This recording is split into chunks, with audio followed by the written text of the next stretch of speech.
తెలంగాణ రాష్ట్రం నూతనంగా ఏర్పడ్డ రాష్ట్రం అభివృద్ధి కాదు, కొన్ని అవలక్షణాలను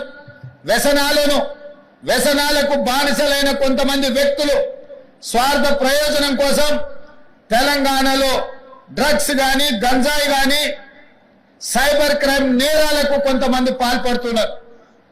ఇట్లాంటి ప్రత్యేకమైన సందర్భంలో దాదాపుగా 540కి పైగా ఎస్ఐలు, ఏఎస్ఐలు ఈరోజు తెలంగాణ సమాజానికి సేవలు అందించడానికి మీరు ముందుకు వస్తున్నారు.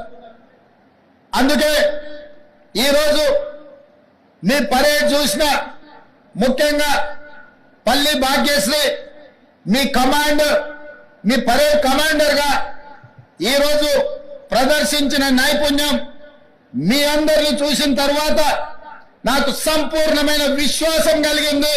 రేపటి నుండి మీరు తెలంగాణ రాష్ట్రంలో డ్రగ్స్ మీద, గంజాయి మీద, సైబర్ నేరాల మీద ఉక్కు పాదం మోపి తెలంగాణ రాష్ట్రంలో గంజాయికి, డ్రగ్స్ కు స్థానం లేదు.